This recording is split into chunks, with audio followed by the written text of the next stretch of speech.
नमस्कार सर्वांना. मागच्या भागामध्ये आपण भौगोलिक शोधांचं युग या प्रकरणाचा अभ्यास केला होता.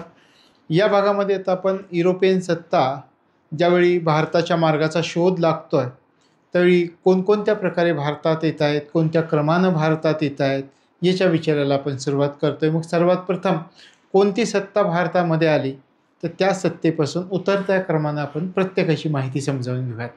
तर सुरुवातीला आपण पोर्तुगीजांचा विचार करूयात आणि पोर्तुगीजांबद्दल अभ्यास करताना आपण त्याच्यामधल्या कोणकोणत्या घटकांचा अभ्यास करणार आहोत त्याचा पण आपण विचार करूयात. पोर्तुगीजांचा ज्यावेळी आपण अभ्यास करतो त्यावेळी त्या आपल्याला परीक्षेच्या दृष्टिकोनातून काही महत्त्वाचे मुद्दे अभ्यासावे लागतात. मग त्याच्यामध्ये पहा आपल्याला काय अभ्यासावं लागणार आहे की जेणेकरून जर प्रश्न विचारला तर तो आपला सहजपणे लक्षात येणार आहे. तर भारतामध्ये या पोर्तुगीजांचं आगमन होतं आणि मग त्यांचं येण्याचं कारण काय होतं, महत्त्वाचे पोर्तुगीज गव्हर्नर कोणकोणते होते, त्याच्यानंतर पोर्तुगीजांचा भारतीयांशी पण संघर्ष झाला आहे. कारण पोर्तुगीज ज्यावेळी भारतात आले त्यावेळी काही भारतीय प्रदेशावरती हिंद महासागरावरती त्यांना नियंत्रण प्राप्त करायचं होतं. त्यामुळं या भारतीयांशी सुद्धा त्यांचे संघर्ष झाले. मग ते कोणाकोणाशी झाले त्याचा पण आपण विचार करणार आहोत. त्याच्यानंतर मुंबई बेट या पोर्तुगीजांनी इंग्रजांना आंदन हुंडा म्हणून भेट दिलेलं होतं. कारण पोर्तुगीज राजकन्या होती कॅथरीन, प्रिन्सेस कॅथरीन, तिचा जो विवाह आहे तो ब्रिटिश राजघराण्यामध्ये झाला होता आणि त्याच्यामुळं त्यांनी हुंड्यामध्ये आहे मुंबई बेट या ब्रिटिशांना देऊन टाकलेलं होतं. त्याचाही आपण विचार करणार आहोत. त्याच्यानंतर भारतामधील पोर्तुगीजांचं योगदान कोणकोणतं आहे त्याचा आपण विचार करणार आहोत. कधी कधी योगदानावरती पण प्रश्न विचारतात, मग आपल्याला योगदान कोणतं आहे ते पण अभ्यासायचं आहे. आणि शेवटी पोर्तुगीजांनी 100 वर्ष हिंद महासागरावरती साम्राज्य राबवलं, पण त्यांचं पुढच्या कालावधीमध्ये पतन झालेलं दिसतं आहे. मग ते पतन कोणत्या कारणामुळे झालं याचा अभ्यास करायचा आहे. म्हणजे आपला आजचा अजेंडा काय आहे तर हे सगळ्या गोष्टींचा आपल्याला अभ्यास करायचा आहे पुढे येणाऱ्या मुद्द्यांमध्ये. मग आपण सुरुवात करतोय भारतामधील पोर्तुगीजांच्या आगमनाविषयी. भारतामधील पोर्तुगीजांच्या आगमनाचा जर आपण विचार केला तर आपण उल्लेख केल्याप्रमाणे हा Vasco da Gama Cape of Good होपला वळसा घालतोय आणि केरळमधील कालिकत बंदरामध्ये उतरतोय 1458मध्ये. मग त्याला त्या बंदरामध्ये उतरण्यासाठी कोणी साथ दिली होती का? हो, त्याच्याबरोबर एक अब्दुल मजीद नावाची व्यक्ती आलेली होती आणि या अब्दुल मजीदला घेऊन तो या कालिकत बंदरामध्ये पोहोचलेला होता. मग त्यावेळी कालिकतचा जो राजा होता तो झामोरीन होता. पण झामोरीन असं पण का म्हणतो तर झामोरीन ही त्याला दिलेली उपाधी होती, पदवी होती. मग हा कालिकतचा राजा काय करतोय, वास्को द गामाचं स्वागत करतोय. आता विचार करा, परदेशामधून एखादा व्यापारी येतोय, इथं तिथला राजा स्वागत करतोय, मग इथले अगोदरचे जे व्यापारी आहेत त्यांच्यामध्ये थोडासा द्वेष निर्माण होणं शक्य होतं आणि तो द्वेष निर्माण झालेला आपल्याला पुढे दिसतं.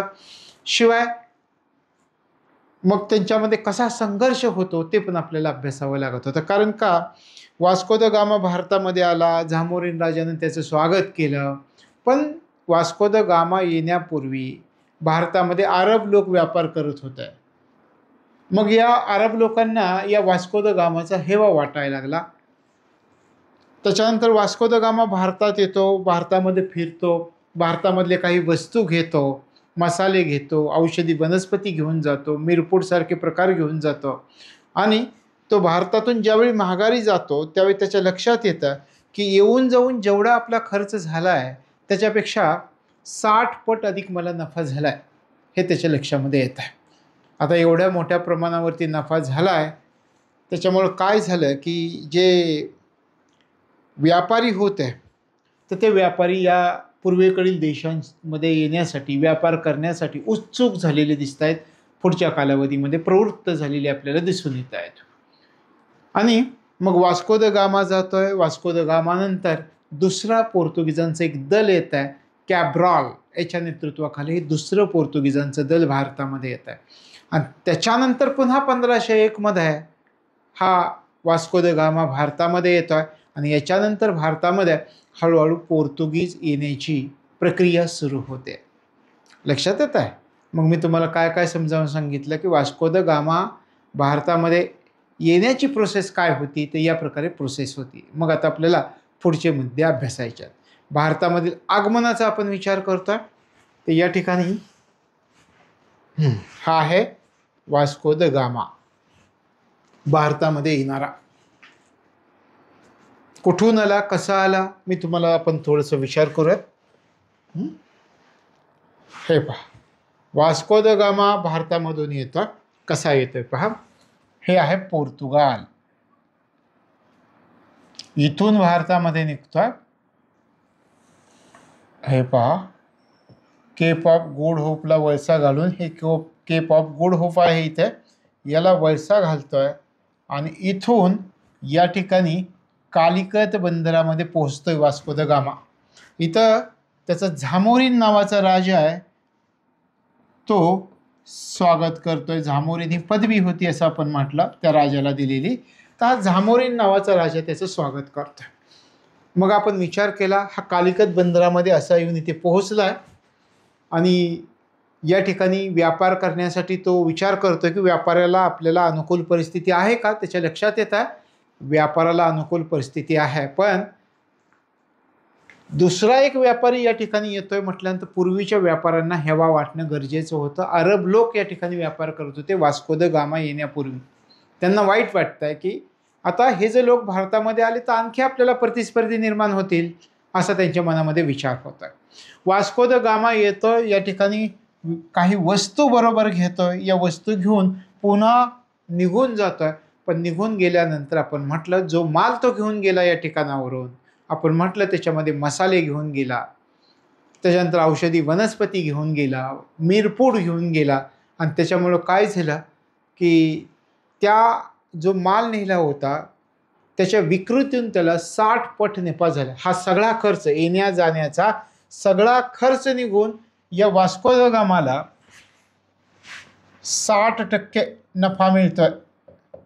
60% नफा. या पूर्वेकडील देशांचा आपण विचार करतो, 7% नफा त्याला प्राप्त होतोय याच्यामध्ये. मग काय होत आहे, ही गोष्ट कळते बाकीच्या व्यापाऱ्यांना. बाकीचे जे व्यापारी आहेत पोर्तुगालचे आपण म्हणूयात, हे असे ते त्याला विचारतायत की बाबा रे तू गेला होता तिकडे, कारण काही लोक डायरेक्ट जात नाहीत, तर अगोदर अनुभव घेतात आणि मग जातात. त्यांच्या लक्षात येत आहे की या वास्को द गामाला 60% नफा मिळाला आहे आणि सगळा खर्च जाऊन 60% नफा मिळाला आहे. मग आपण जायचं का. दुसरं दल जायला निघतंय आता. कॅब्रॉलच्या नेतृत्वाखाली हे दुसरं दल त्या ठिकाणी भारतामध्ये येत आहे. मग दुसरा पोर्तुगीज कोण भारतामध्ये आला होता. पहिला पोर्तुगीज भारतामध्ये येणारा Vasco da gamma. Vasco da gamma. दुसरा पोर्तुगीज कोण भारतामध्ये आला याचा जर तुम्ही विचार केला तर कॅब्रॉल याच्या नेतृत्वाखाली हा दुसरा पोर्तुगीज मानला जातो भारतामध्ये येणारा. लक्षात आलं. आणि पुन्हा एकदा येऊन गेलाय आपण म्हणतो हा 1498 मध्ये आहे, आणि पुन्हा एकदा वास्को द गामा भारतामध्ये येतोय 1501 मध्ये. दोनदा आला होता असं आपण नेहमी म्हणतो. पहिल्यांदा 1498 मध्ये आणि दुसऱ्यांदा 1501 मध्ये हा वास्को द गामा भारतामध्ये आला होता. आणि मग इथून पुढं पोर्तुगीज भारतामध्ये येण्याची प्रक्रिया सुरू होते. मग तुमच्या लक्षात आलं असेल की पोर्तुगीज भारतामध्ये येण्याची प्रक्रिया कशी सुरू होते. पहिला मुद्दा आपण म्हटलं आगमन कसं झालं आहे. आता विचारायचं आहे पोर्तुगीजांचं भारतात आगमनाची कारणं कोणती होती. मी तुम्हाला असं म्हटलं की 60% नफा मिळाला. हे व्यापारी प्रवृत्त होत आहेत की जायला पाहिजे तिकडे, नफा खूप मिळतोय. आणि मग सगळ्यात महत्त्वाचा हेतू कोणता होता पहिला, तर व्यावसायिक किंवा आर्थिक हेतू होता. हेतू कोणता होता पहा. व्यावसायिक आर्थिक हेतू. सगळ्यात महत्त्वाचं पोर्तुगीजांचं भारतातील कारणं कोणती भारतामध्ये येण्याची, त्यात व्यावसायिक आणि आर्थिक हेतू होता. धार्मिक कारण पण होतं. धार्मिक कारण असं होतं, आपण कॉन्स्टँटिनोपलची गोष्ट पाहिली मागच्या प्रकरणामध्ये, त्यावेळी आपण असं म्हटलं होतं की कॉन्स्टँटिनोपल शहर या ऑटोमन तुर्कांनी जिंकून घेतलं आणि त्या ठिकाणी आपल्या धर्माचा प्रसार केला. आणि याच्यानंतर ख्रिश्चन लोकांना आता असं वाटत होतं आपणही दुसरीकडे जाऊन प्रदेश मिळवला पाहिजे, त्या प्रदेशावरती नियंत्रण मिळवला पाहिजे, आपल्या धर्माचा प्रसार केला पाहिजे. आणि या ठिकाणी मग त्यांच्या मनामध्ये ही जी खंत राहिली होती ती त्यांनी भारतामध्ये येण्यासाठी त्यांना प्रवृत्त करते, खुणावते. नफा पण मिळतोय आणि आपल्या धर्माचा प्रसार दोन्ही कामं होत आहेत. आणि या उद्देशानं हे भारतामध्ये येत आहेत. लक्षात आलं? ख्रिश्चन धर्माचा प्रसार करण्यासाठी. आणि मग भारतामध्ये आल्यानंतर आपल्याला पुढं अभ्यासावं लागतं की या पोर्तुगीजांचे मुख्य गव्हर्नर कोण होते. मुख्य पोर्तुगीज गव्हर्नर, त्या मुख्य पोर्तुगीज गव्हर्नरांवर आधारित आपल्याला अनेकदा प्रश्न विचारले जातात. आपण पाहूयात मुख्य पोर्तुगीज गव्हर्नर कोण होते. हे तिघजण मुख्य पोर्तुगीज गव्हर्नर होते आणि या तिघांवरती तिघही महत्त्वाचे आहेत. आपण पाहतो की फ्रान्सिस्को डी अल्मेडा यांचं नाव तुम्ही ऐकलेलं असेल. अल्फान्सो डी अल्बुकर्क, ज्याला भारतातील वास्तविक सत्तेचा संस्थापक म्हणतात, त्यांचंही नाव तुम्ही ऐकलं असेल. आणि तिसऱ्याचं मात्र नाव तुम्ही ऐकले की नाही मला माहीत नाही आहे, पण निनो डी कुन्ना असं नाव आहे. आणि त्याचं एकाच कारणासाठी नाव लक्षामध्ये ठेवावं लागतं, कारण त्यांनी कोचीनची जी राजधानी होती या पोर्तुगीजांची, ती कोचीनवरनं गोव्याला हलवली होती. आपल्याला कधी जर प्रश्न विचारला की गोव्याला राजधानी आणणारा पोर्तुगीज गव्हर्नर कोण होता, तर तो निनो डी कुन्ना होता. तर हे तिघांची नावं मी तुम्हाला इथे तिघांची पिक्चर्स तुम्हाला दिसतात. हे आहेत फ्रान्सिस्को डी अल्मेडा, हे आहेत अल्फान्सो डी अल्बुकर्क आणि हे आहेत निनो डी कुन्ना. तर ही 3 पोर्तुगीज गव्हर्नर आपल्याला अभ्यासावी लागतात. मग आपण यांची सुरुवातीला नावं लक्षामध्ये घेऊयात.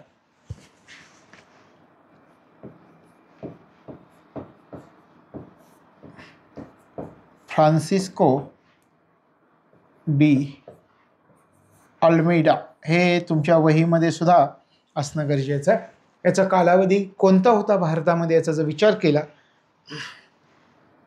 तर याचा कालावधी 1505 ते 9 या कालावधीमध्ये हा भारतामध्ये होता Francisco de Almeida.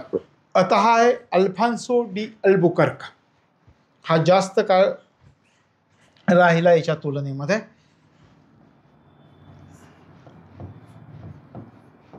Alfonso D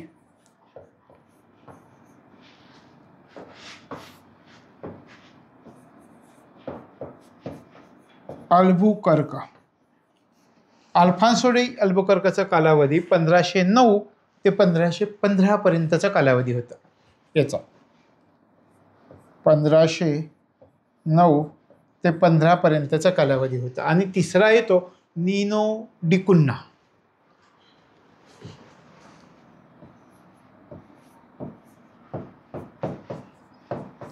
तर हे 3 पोर्तुगीज गव्हर्नरांचा आपल्याला अभ्यास करावा लागतो. पहिल्यांदा मी तुम्हाला असं म्हटलं, भारतात पोर्तुगीजांची येण्याची प्रक्रिया कशी सुरू झाली हे समजावून घेतलं. दुसऱ्या टप्प्यामध्ये आपण समजावून घेतलं की या ठिकाणी भारतामध्ये पोर्तुगीज जे आले ते त्याच्यामागं कारणं कोणती होती. व्यावसायिक कारणं होती, धार्मिक कारणं होते. त्याच्यानंतर आपण विचार केला की आता हे जे पोर्तुगीज भारतात आले तर त्याच्यामध्ये पोर्तुगीजांचे महत्त्वाचे गव्हर्नर कोणते आहेत. तर पोर्तुगीजांचे महत्त्वाचे गव्हर्नर आहेत फ्रान्सिस्को डी अल्मेडा 1505 ते 9, अल्फान्सो डी अल्बुकर्क 1509 ते 15, निनो डी कुन्ना हे एक आहे. त्यांचा कालावधी 1529 ते 38 असं सांगितलं जातं. पण या ठिकाणी कालावधी या दोघांचा लक्षात ठेवा, पण याचा लक्षामध्ये ठेवण्याची गरज नाही आहे. लक्षात येतं काय काय गोष्टी आहेत, तर त्याच्या एकेकाची माहिती आपण समजावून घेऊयात. सुरुवातीला फ्रान्सिस्को डी अल्मेडाचा आपण विचार करूयात. फ्रान्सिस्को डी अल्मेडाचा जर आपण विचार केला तर या ठिकाणी आपण नवीन पेजवरती घेऊयात. Francisco de Almeida.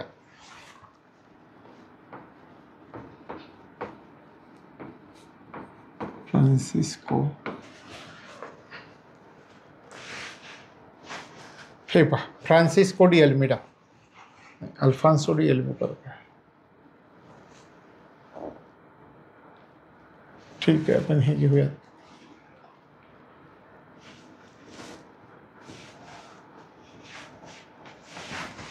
Francisco de Almeida.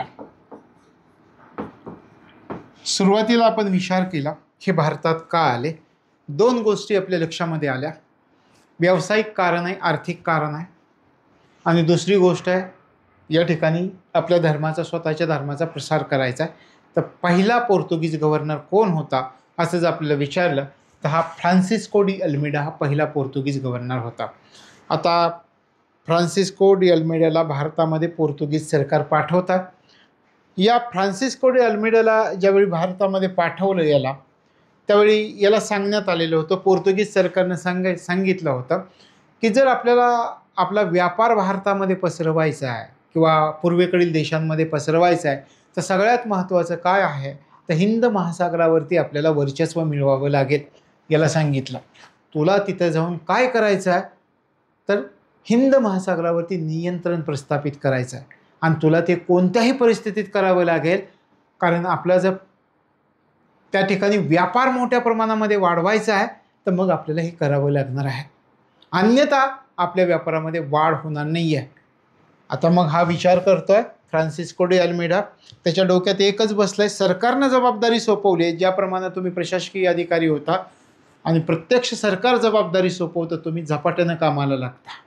एखादा राजदूत ज्यावेळी आपलं भारत सरकार डॉक्टर एस जयशंकर जे परराष्ट्र मंत्री आहेत त्यांच्यावरती एखादी जबाबदारी सोपवते ते झपाट्यानं कामाला लागतात, आपल्या देशाचं हित पाहतात दुसऱ्या देशामध्ये जाऊन. फ्रान्सिस्को डी अल्मेडाला तेच सांगितलं तर तू जा, हिंद महासागरावरती आपल्याला नियंत्रण मिळवायचं आहे. कसं मिळवायचं आहे, तू रणनीती आख, तू डावपेच आख, पण ते आपल्याला करायचं आहे. आणि मग हा फ्रान्सिस्को डी अल्मेडा एका पॉलिसीची स्थापना करतोय. त्या पॉलिसीला म्हटलं जात आहे ब्ल्यू वॉटर पॉलिसी.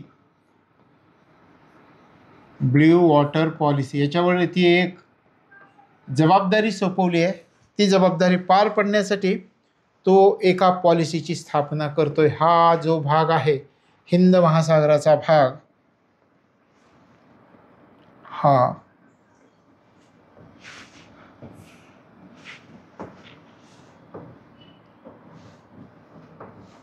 हा जो भाग आहे हिंद महासागराचा भाग, याच्यावरती तुला नियंत्रण मिळवायचं आहे.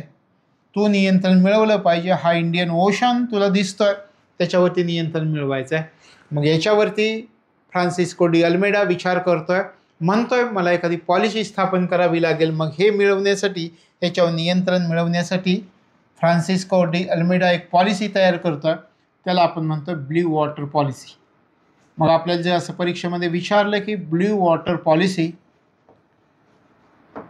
ची निर्मिती कोणी केली होती हिंद महासागरावर नियंत्रण मिळवण्यासाठी, तर फ्रान्सिस्को डी अल्मेडानं हे मिळवलेली होती किंवा ही पॉलिसी तयार केलेली होती. प्रत्यक्षात ह्याने ब्ल्यू वॉटर पॉलिसीची निर्मिती केली खरी, पण प्रत्यक्षात ब्ल्यू वॉटर पॉलिसी कधी अस्तित्वात आली, कोणत्या गव्हर्नरच्या कालावधीमध्ये आली, तर अल्फान्सो आपण हे म्हणतो, हे जे आपण गव्हर्नर पाहिलं याच्यामध्ये यानं ब्ल्यू वॉटर पॉलिसीची निर्मिती केली. पण प्रत्यक्षामध्ये ब्ल्यू वॉटर पॉलिसी कोणाच्या काळात ती अस्तित्वात आली याचा जर विचार केला तर अल्फान्सो डी अल्बुकर्क.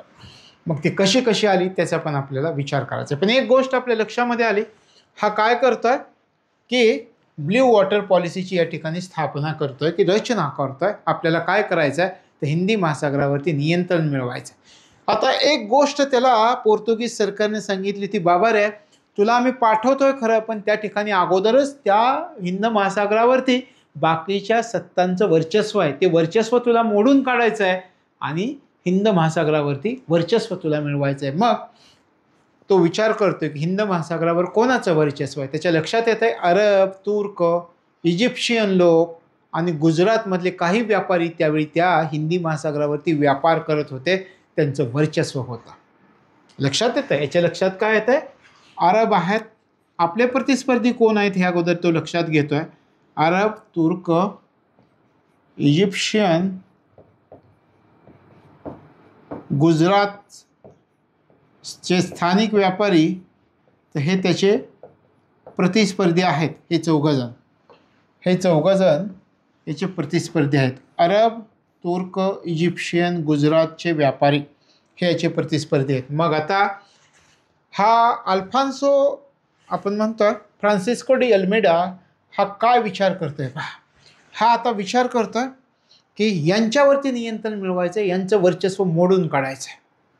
मग लढाया लढाव्या लागतील का? हो, लढाया लढाव्या लागणार. कोणीही आपलं वर्चस्व सहजासहजी सोडून देत नाहीये. मग या ठिकाणी त्याला काही लढाया लढाव्या लागला.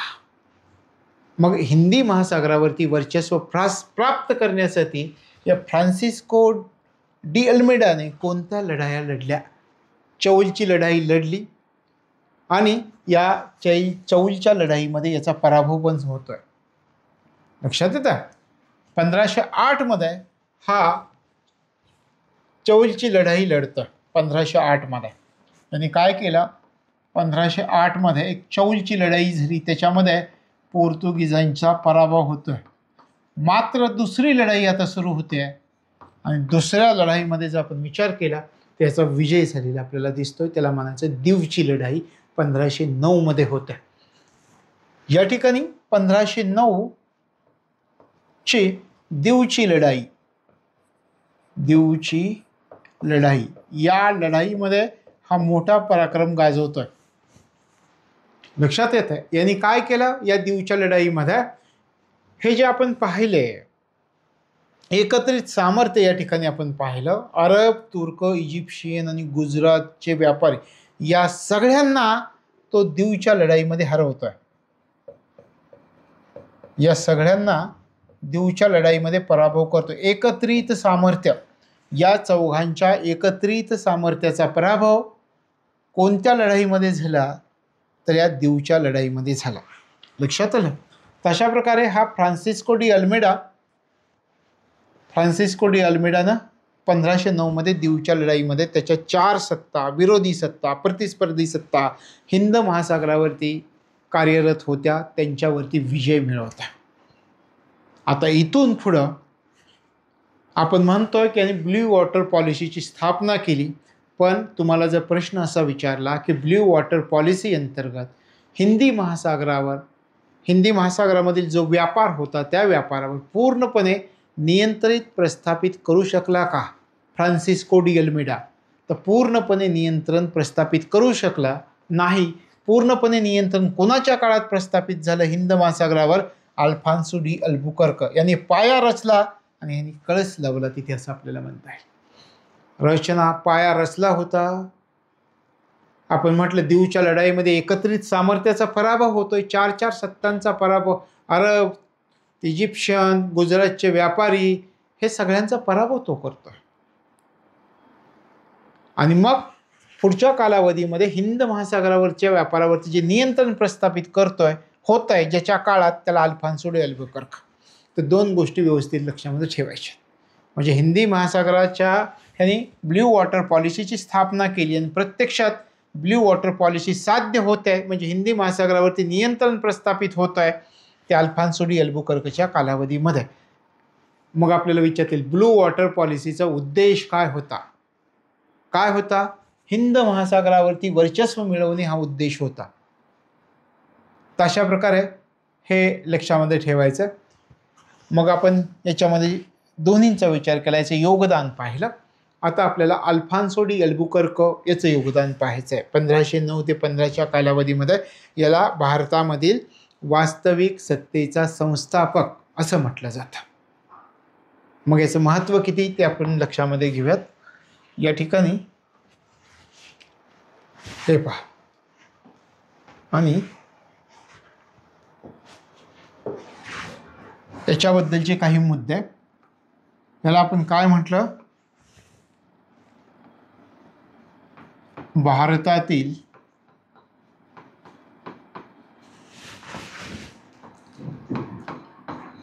वास्तविक संस्थेचा संस्थापक कोणाला म्हटलं जातं? याला 1510 मध्ये यांनी गोवा जिंकून घेतलं होतं. हे तुम्ही नेहमी वाचता. त्याच्याविषयीचा इतिहास आपल्याला अभ्यासायचा आहे. अल्फान्सो डी अल्बुकर्क याचं नाव आहे. Alfonso de Albuquerque.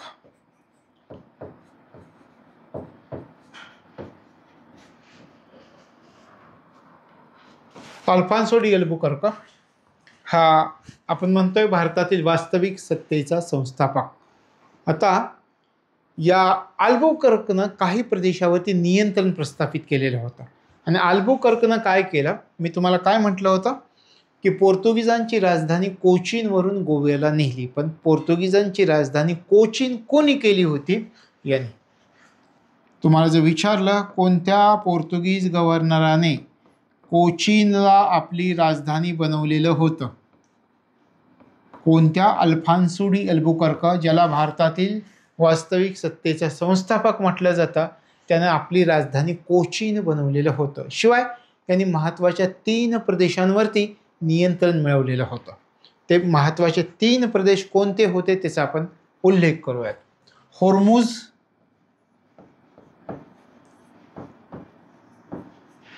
मलाक्का आणि गोवा या महत्त्वाच्या हिंद महासागरातील प्रदेशावर त्यानं नियंत्रण प्रस्थापित केलेलं होतं. होर्मुझ, मलाक्का आणि गोवा हे 3 गोष्टी आपल्याला लक्षामध्ये ठेवायच्या. तर हे होर्मुझ, मलाक्का आणि गोवा कोणत्या ठिकाणी आहे पहा. या ठिकाणी हा जो नकाशा दिसतो तर इथे जर तुम्ही पाहिलं तर इथे होर्मुझ आहे. कोणत्या प्रदेशावर त्यांनी नियंत्रण मिळवतं, इथे भारताच्या बाबतीमध्ये पाहिलं हे गोवा आहे. आणि इथं जर पाहिलं हा जो प्रदेश दिसतोय तुम्हाला हा आहे मलाक्का. या प्रदेशावरती नियंत्रण मिळवतोय अल्फान्सो डी अल्बुकर्क. म्हणजे हा जो संपूर्ण इंडियन ओशन आहे, हिंदी महासागर आहे, त्याच्यावरती संपूर्ण नियंत्रण मिळवलं जात आहे. Alfonso de Albuquerque. पाया कोणी रचला? Francisco de Almeida. Blue water पॉलिसीची स्थापना करतोय. त्याचं स्वप्न आहे हिंदी महासागरावरती आपल्याला वर्चस्व मिळवायचं आहे. पण प्रत्यक्षामध्ये हिंदी महासागरातील व्यापारावरती नियंत्रण मिळवलं अल्फान्सो डी अल्बुकर्कच्या कालावधीमध्ये, हे लक्षामध्ये ठेवायचे. आणि याची महत्त्वाची आपण कामगिरी काय सांगितली, याच्या कामगिरीमध्ये आपण विचार केला की यानं आपली राजधानी कोणत्या शहराला बनवलं होतं, कोचीन शहराला आपली राजधानी बनवलं होतं. आणि होर्मुझ, मलाक्का आणि गोवा हे हिंद महासागराच्या महत्त्वाच्या प्रदेशावरती त्यानं नियंत्रण मिळवलं होतं. हे आहे अल्फान्सो डी अल्बुकर्क. मग आपण या ठिकाणी काय पाहिलं तर कोणकोणत्या ठिकाणी हा पूर्ण पट्टा असा आणि हा पूर्ण इंडियन ओशन आता या ब्ल्यू वॉटर पॉलिसीच्या अंतर्गत येतोय. फ्रेंचांचं त्याच्यावरती नियंत्रण प्रस्थापित होत आहे. एकदा का नियंत्रण प्रस्थापित झालं, पोर्तुगीज गप्प नाही येत बसत. आता या ठिकाणी हा एवढा कलाकार माणूस आहे, हा काय करतोय, हा विचार करतोय आता आपल्याला इथंच राहायचं आहे. तर त्यांनी सांगितलं की इथल्या लोकांना आपण आपलेच वाटायला सुरुवात झाली पाहिजे. इथल्या लोकांना वाटलं पाहिजे की आपण इथलेच आहोत. मग तुम्ही काय करा, इथल्या ज्या स्थानिक स्त्रिया आहेत त्या स्त्रियांशी विवाह करा. असं सांगणारा कोण? Alfonso de Albuquerque. म्हणजे आपल्याला जर असं विचारलं कोणत्या पोर्तुगीज गव्हर्नराने भारतीय स्त्रियांशी विवाह करा असा सल्ला दिला होता. भारतीय स्त्रियांशी विवाह, मग हे पण तुम्हाला माहिती असणं पाहिजे की असा गव्हर्नर कोण होता. भारतीय स्त्रियांशी विवाह करा असा सल्ला देणारा पोर्तुगीज गव्हर्नर यांनी सांगितलं आपल्याला जर इथलंच बनून राहायचं असेल तर यांच्या ज्या स्थानिक स्त्रिया आहेत त्या भारतीय स्त्रियांशी विवाह करा. सती प्रथेवरती बंदी कोणी घातली होती? यांनी घातली होती. तुम्हाला जर विचारलं की कोणत्या पोर्तुगीज गव्हर्नरानं सती प्रथेवरती बंदी घातली होती? सती प्रथा, सती प्रथेवर बंदी घालणारा हा पोर्तुगीज गव्हर्नर होता. काय काय झाले पाहायच्या कालावधीमध्ये.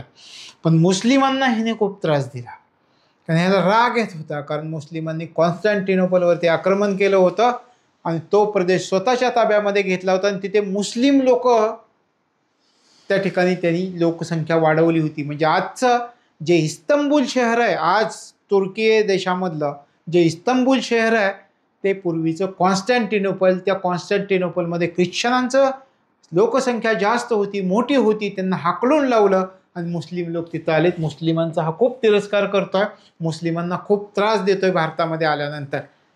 आणि याच्या कालावधीमध्ये एक प्रणाली आली होती. त्या प्रणालीला कार्टाज आर्मडा कॅफिल प्रणाली असं म्हटलं जातं. या ठिकाणी पहा कोणती प्रणाली याच्या कालावधीमध्ये आली होती.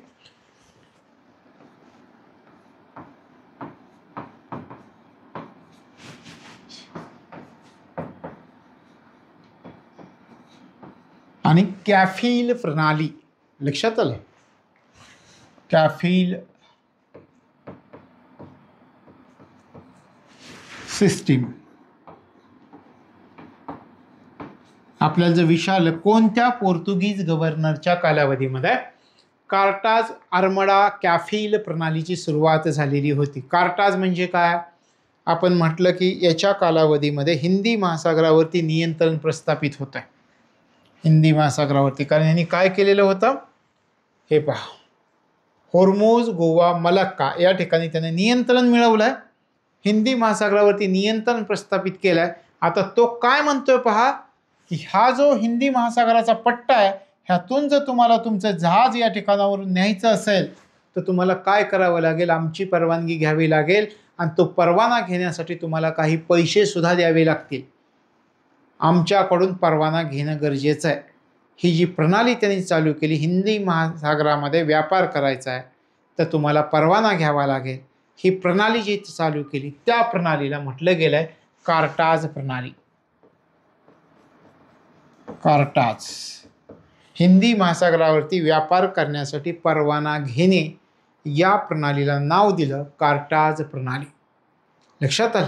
तशा प्रकारे हा सांगतोय आता ह्या हिंदी महासागरावरती आमचं नियंत्रण आहे आणि तुम्हाला इथून जायचं असेल तर तुम्हाला परवाना घ्यावा लागेल. त्या परवाना प्रणालीला कार्टाज असं म्हटलं जातं.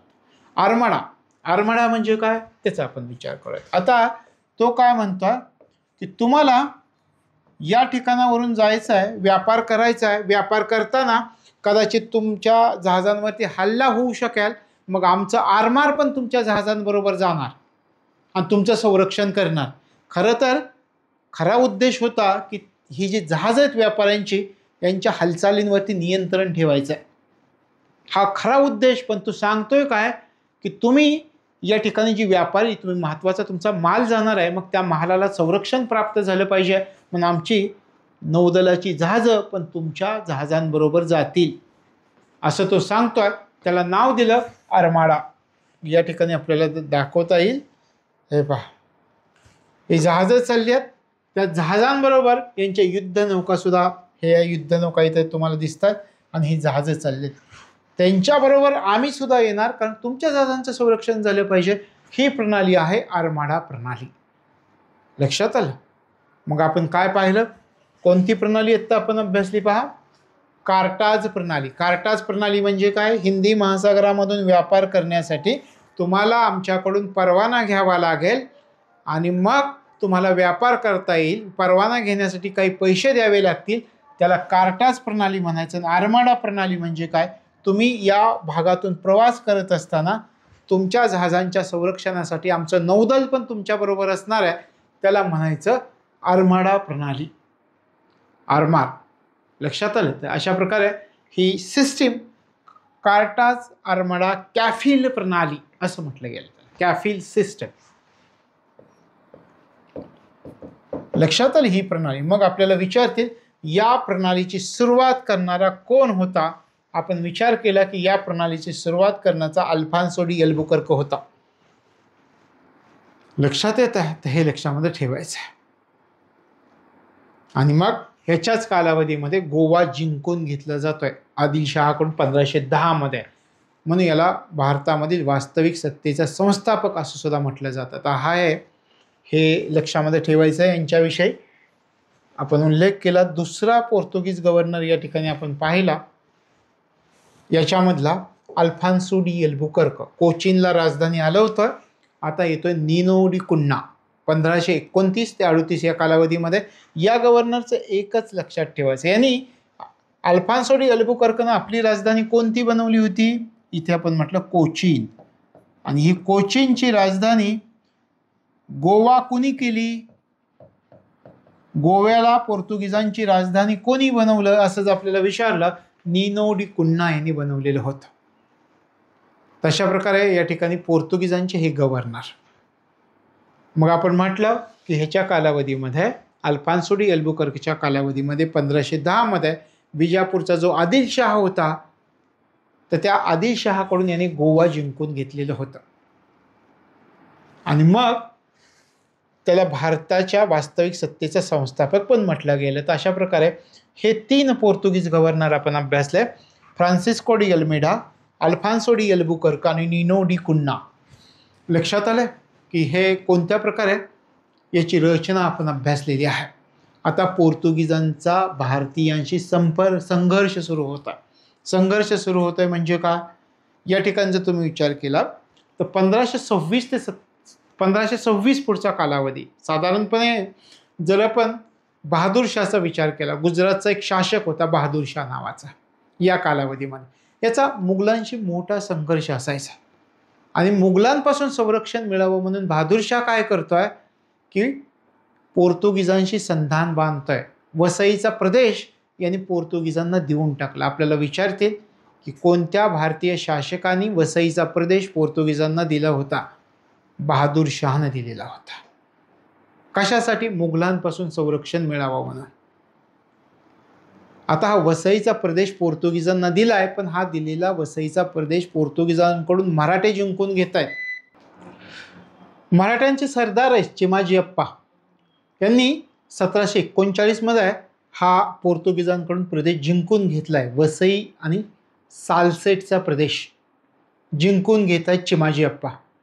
तशा प्रकारे पोर्तुगीजांचा भारतीयांशी संघर्ष होता आणि पुढच्या कालावधीमध्ये आपण असंही म्हटलं की मुंबई बेट हे अंदर म्हणून दिलं जात आहे. मग ते मुंबई बेट अंदर म्हणून कोणाला दिलं जात आहे त्याचाही आपण विचार करत. सुरुवातीला या पोर्तुगीजांनी भारतीयांशी जो संघर्ष केला त्याची थोडक्यात माहिती आपण समजावून घेऊयात.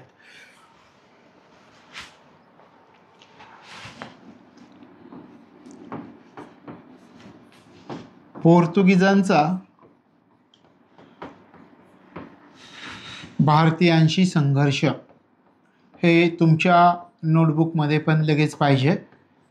पोर्तुगीजांचा भारतीयांशी संघर्ष.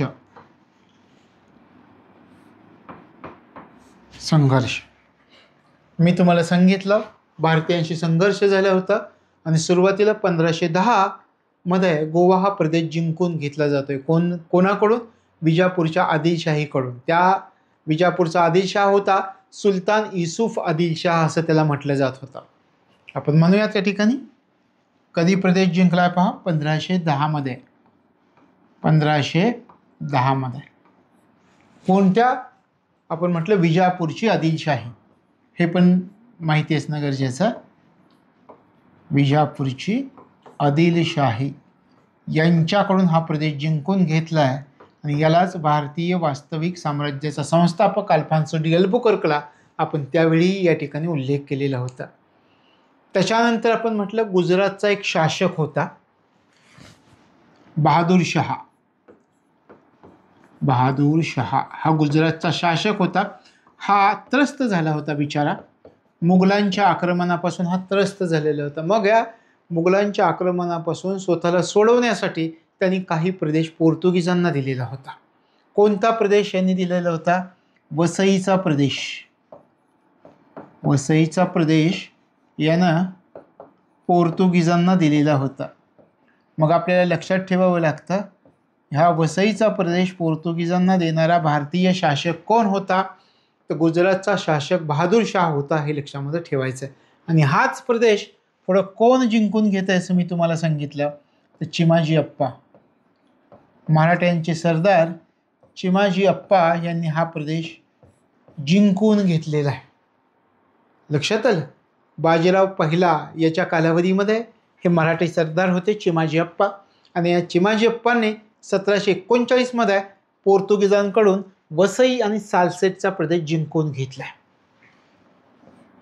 1739 वसई आणि सालसेटचा प्रदेश हे जिंकून घेत आहेत.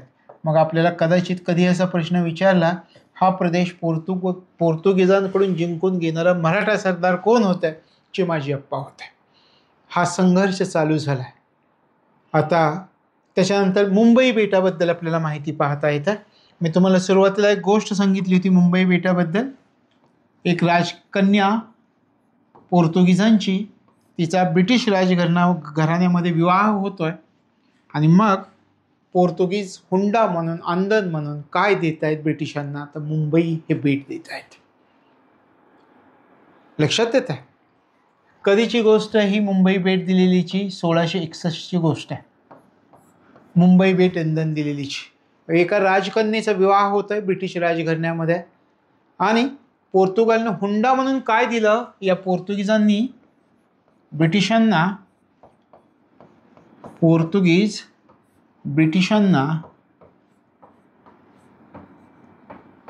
हुंडा म्हणून काय देत आहेत या ठिकाणी? भेट म्हणून म्हणा, हुंडा म्हणून म्हणा, तर हे मुंबई बेट दिलेलं आहे. मुंबई बेट हे दिलेलं आपल्याला दिसून येत आहे. तर हे पण आपल्याला लक्षामध्ये ठेवावं लागतं. पुढच्या कालावधीमध्ये मग हे बेट हे ब्रिटिश राजघराणं जे आहे ते ईस्ट इंडिया कंपनीला देऊन टाकतं. पुढच्या कालावधीमध्ये म्हणजे कधी, याचा जर तुम्ही विचार केला तर 7 वर्षांनी 1668 मध्ये हे बेट ईस्ट इंडिया कंपनीला दिलं जात आहे. वार्षिक 10 पौंड भाडे घेऊन. या रेंटनी वार्षिक 10 पौंड भाडे एवढे घेऊन हे बेट ब्रिटिश राजघराण्याकडून ईस्ट इंडिया कंपनीला पुढे दिले जातात. तर या मुंबई बेटाचा सुद्धा उल्लेख आपल्याला या ठिकाणी करावा लागतो. लक्षात येतं? तशा प्रकारे मुंबई बेट आपण म्हणतोय 1661 मध्ये या पोर्तुगीज राजकन्याचा विवाह ब्रिटिश राजघराण्यामध्ये होता. याच्यामध्ये पोर्तुगीज हुंडा म्हणून मुंबई बेट देऊन टाकतात आणि पुढच्या कालावधीमध्ये मग ब्रिटिश राजघराणं काय करतात तर 1668 मध्ये हे बेट ईस्ट इंडिया कंपनीला 10 पौंड वार्षिक भाडेपट्टीवरती दिले जात आहे. आणि मग पुढच्या कालावधीमध्ये ईस्ट इंडिया कंपनी काय करते, इथून पुढं 1668 मध्ये हे बेट इंग्रजांना मिळतं आहे आणि 1687 मध्ये त्यांचं मुख्य केंद्र बनतं आहे मुंबई ब्रिटिशांचं. तिथनं पुढच्या कालावधीमध्ये 1687 मध्ये मुख्य केंद्र बनलेलं आहे मुंबई. मग तुम्ही म्हणाल मुंबईपूर्वी ईस्ट इंडिया कंपनीचं कोणतं मुख्य केंद्र होतं? तर आपण पाहिलं स्थायी पहिली वसाहत कुठे? 1668 मध्ये कोणत्या ठिकाणी स्थापन करण्यात आलेली होती त्यांची? सुरत या ठिकाणी. तर त्यांचं मुंबई अगोदर जर तुम्हाला विचारलं की मुख्य केंद्र कोणतं होतं, 1687 मध्ये मुख्य केंद्र बनतं आहे इंग्रजांचं हे मुंबई बेट, पण त्याच्या अगोदर त्यांचं मुख्य केंद्र होतं सुरत. सुरत हे त्यांचं मुख्य केंद्र होतं त्याच्या अगोदर. तशा प्रकारे ही मुंबई बेटाची कहाणी आपल्या लक्षामध्ये ठेवावी लागते. आता पोर्तुगीजांनी भारताप्रती काय योगदान दिलंय त्याचा आपण विचार करूयात.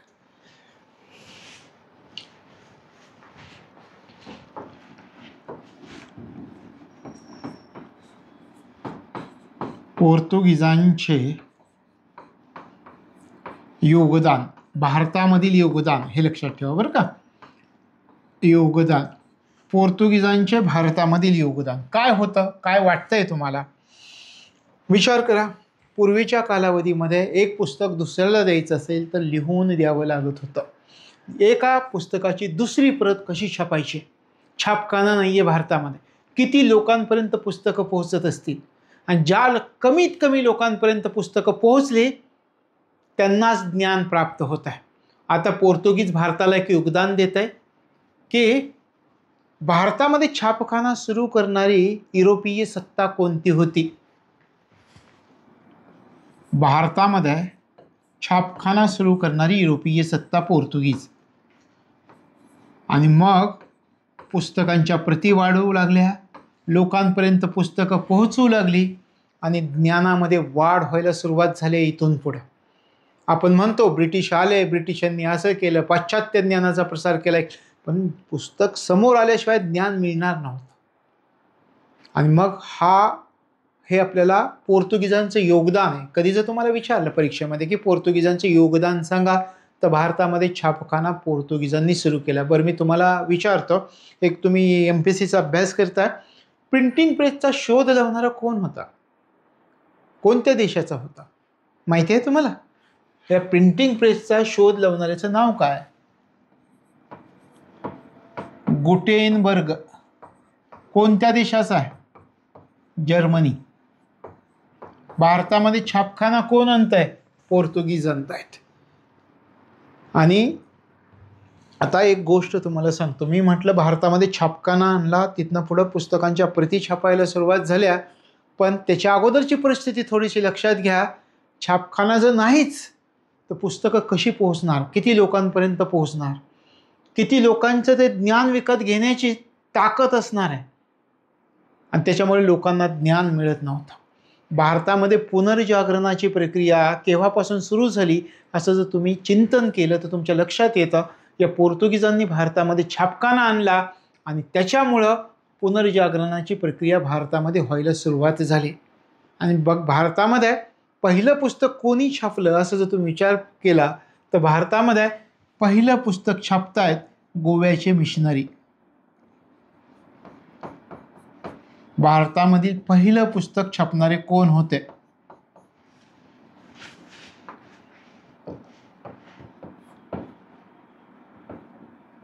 कोण? गोव्याचे मिशनरी. भारतामधील पहिले पुस्तक. भारतामधील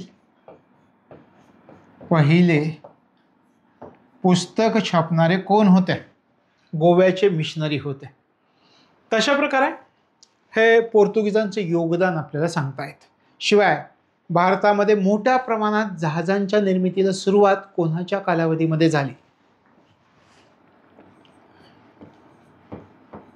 जहाजांच्या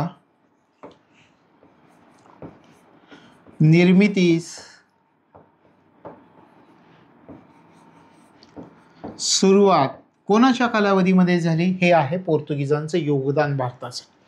आता काही विचारलं तर लक्षामध्ये ठेवायचे, आणखी योगदान पाहिजेत. कृषीमधलं पण योगदान पाहिजे आपल्याला. पण या ठिकाणी पोर्तुगीजांचं भारतातील योगदान कोणतं आहे हे आपल्या लक्षात आलं की छापखाना आणतायत, भारतामध्ये पुनर्जागरणाची प्रक्रिया सुरू होते. जगामध्ये पुनर्जागरणाची प्रक्रिया मी तुम्हाला पहिल्या प्रकरणात समजावून सांगितलं आहे. आणि खऱ्या अर्थानं पुनर्जागरणाची प्रक्रिया सुरू होते गुटेनबर्ग प्रिंटिंग प्रेसचा शोध लावतोय त्यावेळी. त्याचं किती महत्त्वाचं योगदान आहे. आज तुमच्या माझ्या हातात पुस्तक आहे. पुस्तकांशिवाय आपलं काही होत नाही. ज्ञान मिळवतोय आपण एकमेकांशी, त्या ज्ञानावरती चर्चा करतोय आणि कसा आपला विकास करायचा यासाठी प्रयत्न करतोय. याचा जनक गुटेनबर्ग हे लक्षामध्ये आपल्या असलं पाहिजे. आणि मग पहिलं भारतातलं पुस्तक कोण छापतंय? गोव्याचे मिशनरी छापतायत. मोठ्या प्रमाणात जहाजांच्या निर्मितीला सुरुवात होते पोर्तुगीजांच्या काळात. एवढंच नाही, कृषीमधील पोर्तुगीजांचं जे योगदान आहे ते योगदानाबद्दल सुद्धा प्रश्न विचारले गेलेले आहेत. मग ते योगदान कोणतं आहे ते पाहूया.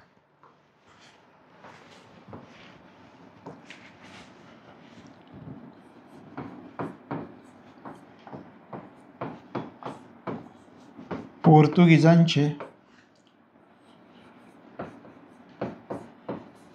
कृषीमधील योगदान. कोणकोणतं योगदान आहे त्याचा आपल्याला विचार करायचा. विचार करा, कोणकोणती पिकं पोर्तुगीजांनी भारतामध्ये आणलेली होती, काय घेऊन आले होते. या ठिकाणी मी सांगतो, लाल मिरची, मका, काजू हे कोणी आणले भारतामध्ये? पोर्तुगीजांनी आणलेलं आहे. शिवाय आणखी कोणते आहेत का? हो, संत्री आहे, पपई आहे.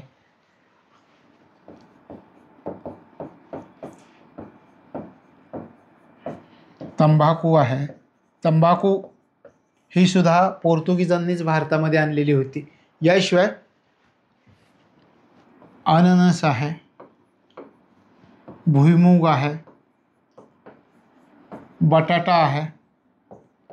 तर ही पिकं कोणाचं योगदान आहे? तर पोर्तुगीजांचं योगदान आहे. ही पिकं भारतामध्ये त्यांनी आणलेली होती. अशी काही पिकं आणलेली होती. लक्षात आलं? कोणती पिकं होती? आता आपल्याला ही पिकं लक्षात ठेवावी लागतात. राज्यसेवेमध्ये याच्यावरती प्रश्न विचारले जातात. मग आपल्याला ही पिकं लक्षामध्ये ठेवावी लागतात. UPSCमध्ये याच्यावरती प्रश्न विचारले गेलेले आहेत. मग कशी लक्षामध्ये ठेवायची? तर आपल्याला काही महत्त्वाची पिकं लक्षामध्ये ठेवावी लागतात. त्याच्यावर प्रश्न कसे येतात ते पण आपण विचार करूयात. आता एम कोफ्ता, मलाई कोफ्ता हे नाव लक्षामध्ये ठेवायचं आहे.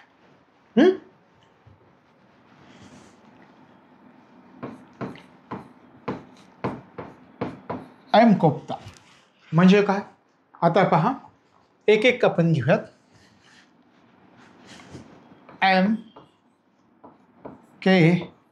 MKOPTA ह्याच्यामध्ये हिंदी भाषेचा पण यूज करायचा आहे, इंग्लिश भाषेचा पण यूज करायचा आपण लक्षात ठेवण्यासाठी, आणि मराठी भाषेचा सुद्धा यूज करायचा आहे. इंग्रजी आणि हिंदीचा जास्त त्या ठिकाणी यूज. एम काय आहे? कशाला म्हटलं जातं? मका. के काजू. ओ कशाला म्हटलं जातं? आता इंग्लिश ऑरेंज. ऑरेंज. पी पपई. टी तंबाखू. आता हिंदी शब्दाचा एकदा वापर करायचा. आलू म्हणजे बटाटा. एम कोफ्ता, मलाई कोफ्ता लक्षात ठेवायचं. लक्षात आलं? एम कोफ्ता म्हणजे काय? आता प्रश्न कसे विचारले जातात? तुम्हाला असं विचारलं जातं की वैदिक युगामध्ये खालीलपैकी कोणत्या पिकाचा उल्लेख आढळून येत नाही, असं विचारलेत का प्रश्न? सिंधू संस्कृतीमध्ये खालीलपैकी कोणत्या पिकाचा उल्लेख आढळून येत नाही, असे प्रश्न आपल्याला विचारतात का? विचारलेत, आहे की नाही? मग आता त्याच्या 4 ऑप्शनमध्ये ना, तर पोर्तुगीजांनी आणलेलं एक पीक टाकलेलं असतं.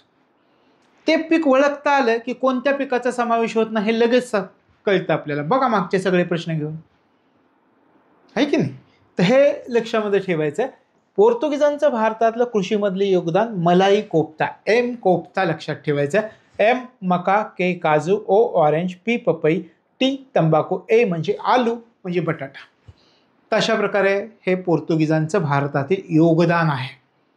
आता आपण या पोर्तुगीजांचं पतन झालं पुढच्या कालावधीमध्ये त्याचा विचार करत. त्याच्या अगोदर आता आपण थोडंसं तुम्हाला एक गोष्ट मी या ठिकाणी दाखवतो. इथे आपण म्हणतो की या सगळ्या मार्गावरती हिंद महासागरावरती वर्चस्व मिळवलं हे आपण पाहिलं.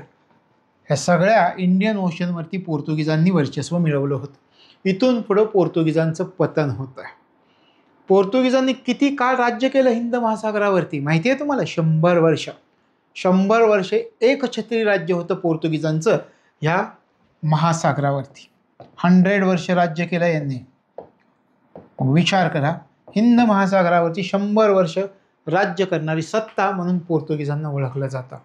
मग पोर्तुगीजांचं पुढच्या कालावधीमध्ये पतन का झालं याचा पण आपल्याला विचार करावा लागतो. काय गोष्टी तुम्हाला वाटतात पतनाच्या? पोर्तुगीजांनी एका विशिष्ट परिस्थितीमध्ये त्यांचं वर्चस्व आहे हिंद महासागरावरती. 100 वर्षामध्ये त्यांनी स्वतःच्या नौदलामध्ये, स्वतःच्या प्रशासन व्यवस्थेमध्ये कोणतीही आधुनिक पद्धतीनं सुधारणा केलेली नाही आहे. नवीन सत्ता येत आहे, इंग्लिश नौदल आधुनिकीकरण करून आलं आहे 100 वर्षानंतर इथं. मग आधुनिक पद्धतीनं असणाऱ्या शक्ती, लष्करी शक्ती जिंकणार का जुन्या पद्धतीने असणाऱ्या लष्करी शक्ती जिंकणार? 100 वर्षामध्ये यांनी आपलं नौदल आधुनिक करण्याकडे लक्षच दिलेलं नाही आहे पोर्तुगीजांनी. आणि मग पोर्तुगीजांच्या सत्तेच्या पतनाला सुरुवात होते. दुसरी कारण होतं धार्मिक असहिष्णुता. धार्मिक असहिष्णुता म्हणजे काय केलेलं होतं त्यांनी? म्हणजे थोडक्यात या ठिकाणचा आपण विचार केला तर ह्यांनी आपल्या देशातील अनेक मंदिरं पाडून टाकले. मुस्लिमांना खूप त्रास द्यायचे. आणि ही जी असहिष्णुता वृत्ती होती पोर्तुगीजांची, त्याच्यामुळे भारतीय राज्यकर्ते या पोर्तुगीजांशी एकरूप होऊ शकले नाहीत.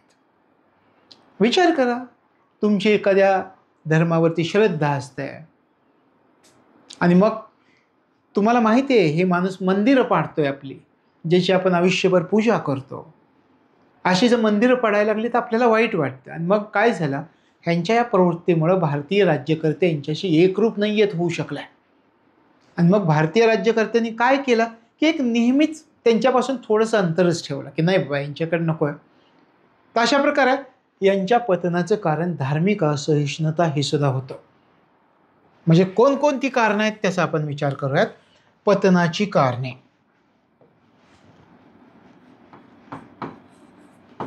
पोर्तुगीजांच्या पतनाची कारणे, कारण हे पण आपल्याला कधी विचारतात, ही कारणं सुद्धा आपल्याला माहिती असणं गरजेचं आहे.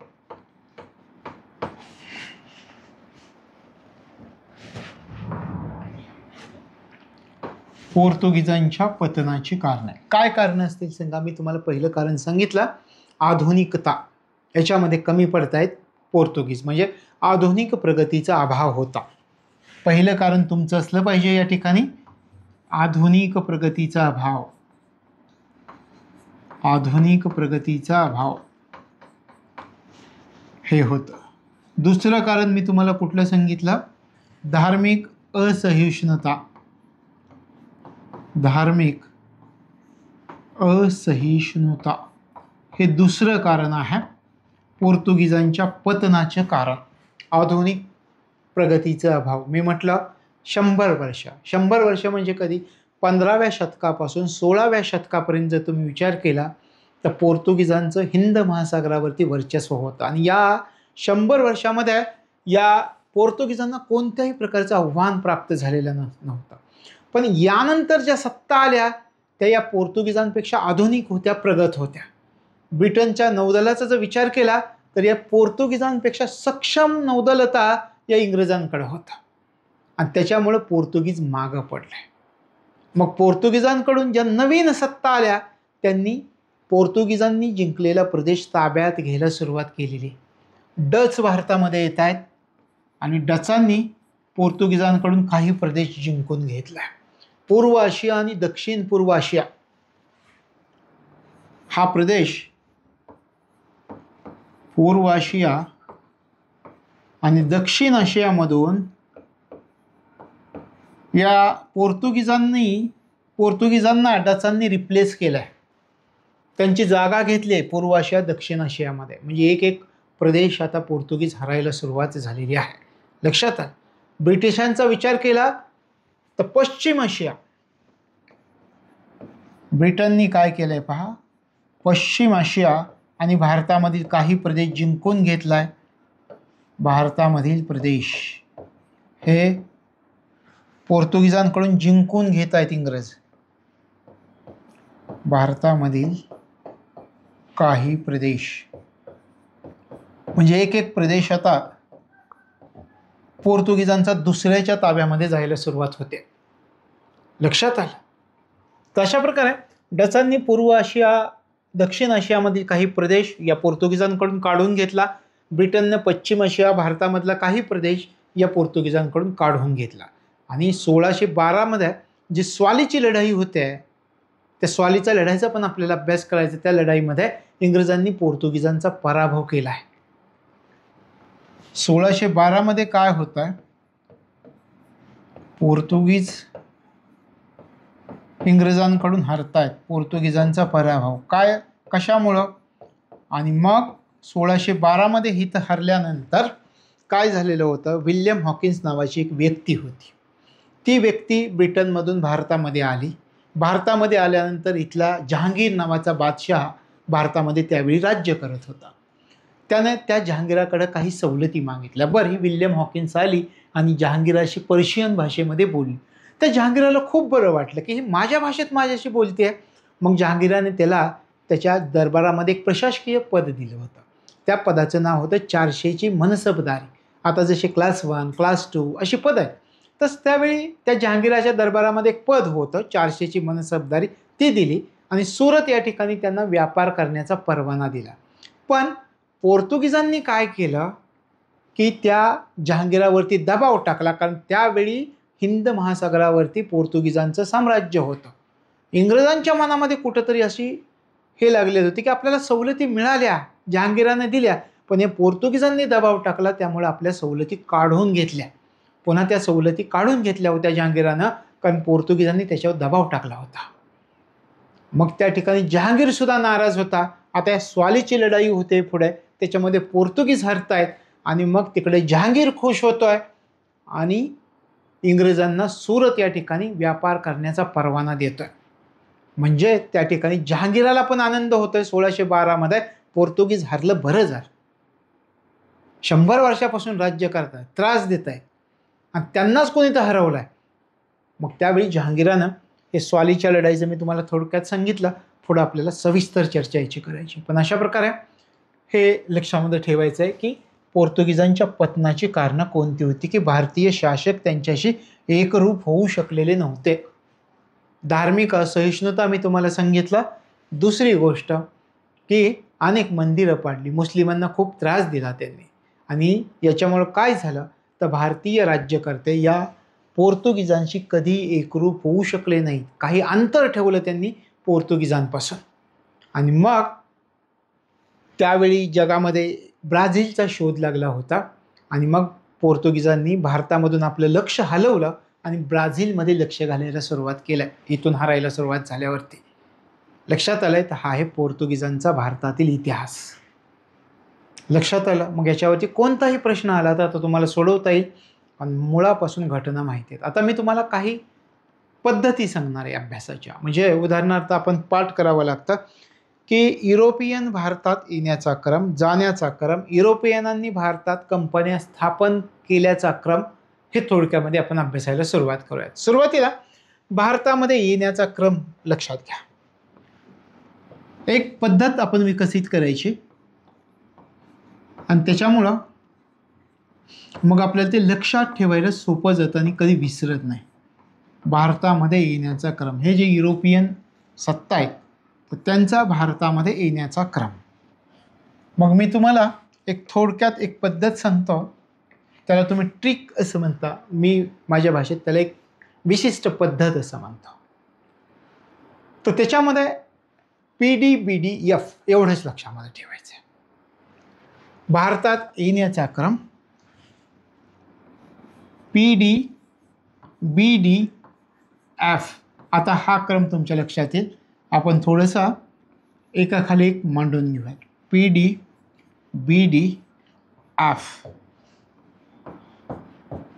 सांगायची गरज आहे. P पोर्तुगीज, D Dutch, B British, D Danish, F French. लक्षात आलं. पोर्तुगीज हा येण्याचा क्रम आहे. D Dutch, B British, D Danish, F French. हा येण्याचा क्रम झाला. लक्षात आलं. काय PDBDF एवढंच. येण्याचा क्रम म्हटलं की हे म्हणायचं. जाण्याचा क्रम म्हटलं की DDBF असं म्हणायचं. जाण्याचा क्रम आपण पुढच्या बाजूला. तर हे येण्याचा आणि जाण्याचा क्रम अशा प्रकारे आपल्याला लक्षामध्ये ठेवता येतो. DDBF काय क्रम आहे पहा. आता तुम्हाला सांगता येईल जाण्याचा क्रम कोणता आहे. DD पहिल्यांदा कोण, डॅनिश. हे समजलं की पुढचं आपोआप समजतं. Danish, Dutch, British, F French, P पोर्तुगीज सगळ्यात शेवटी. पोर्तुगीज सगळ्यात शेवटी. हा येण्याचा क्रम, तो जाण्याचा क्रम. पहिला क्रम आपण म्हटलं PDBDF आणि दुसरा क्रम DDBF. एवढंच लक्षात ठेवायचं. म्हणजे क्रम कधीच चुकणार नाही तुमचा, येण्याचा आणि जाण्याचा. कंपन्या स्थापन करण्याचा क्रम कसा लावाल. कंपन्या स्थापन करण्याचा क्रम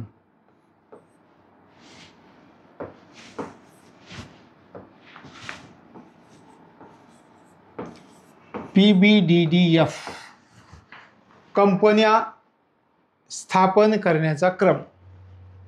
PBDDF आता लावा कंपन्या स्थापन. आपण पुन्हा एकदा याच्यासारखं लिहून घेऊयात. तुम्हाला हे पण विचारलं की कंपन्या स्थापन करण्याचा क्रम सांगा. पहिला कोण असणार आहे? पोर्तुगीज असणार आहे. दुसरं कोण आहे? ब्रिटिश असणार आहे. हे तुमच्या लक्षात आलं. कंपन्या कोणी कोणी स्थापन केल्या भारतामध्ये त्यांचा क्रम लावा सत्तेचा. असं जर विचारलं तर डी डच,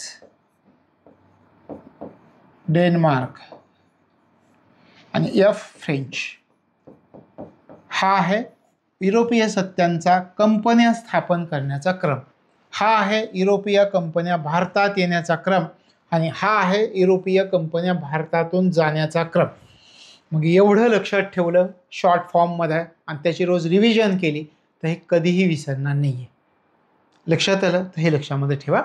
येण्याचा क्रम Portuguese, Dutch, British, Danish, French PDBDF.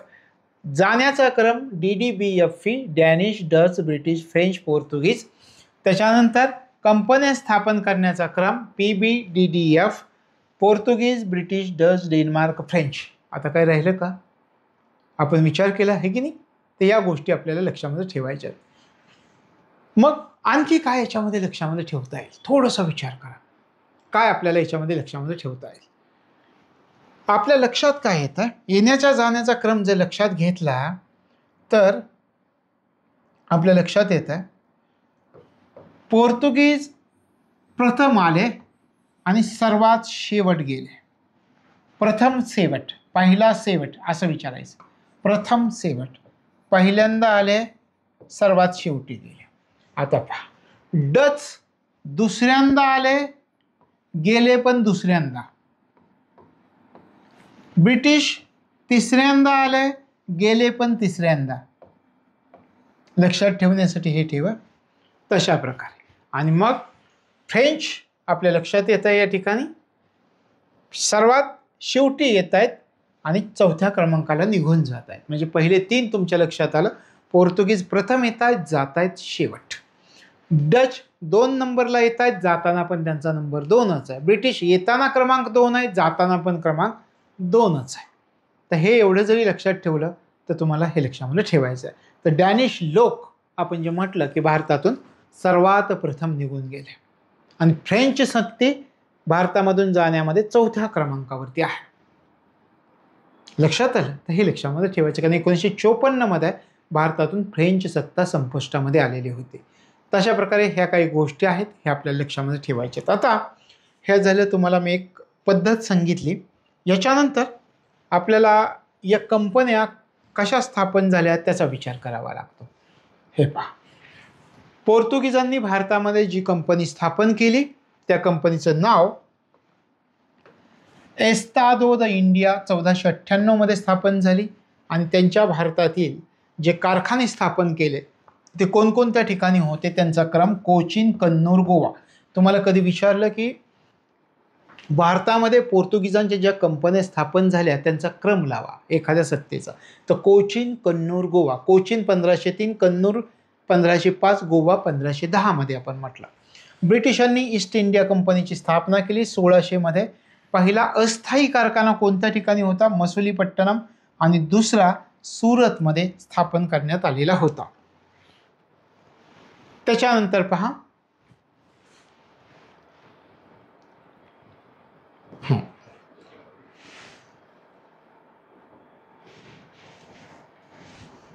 हे झाल्यानंतर हे पहा,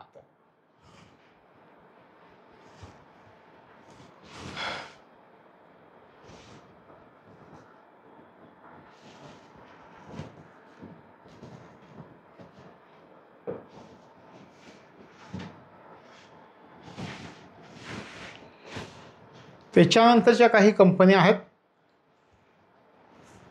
या ठिकाणी शो होत नाहीत त्या पाहूयात.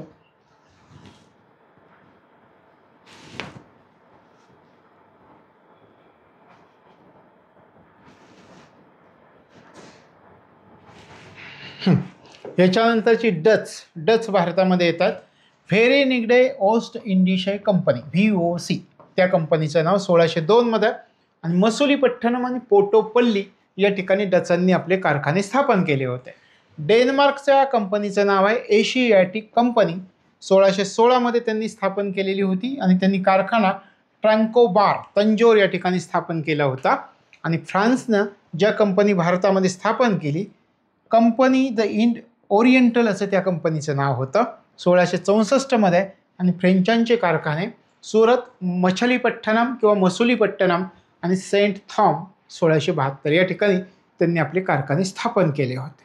लक्षात आलं? तर या गोष्टी आपल्याला या ठिकाणी लक्षामध्ये ठेवायच्या आहेत. आणखी एक गोष्ट आपल्याला या ठिकाणी विचार करावा लागतो की वेगवेगळ्या युरोपियन सत्तांचं भारतातलं केंद्र कोणतं होतं, ह्याच्यावरती पण प्रश्न विचारले जातात आणि ते आपल्याला माहिती असणं गरजेचं आहे.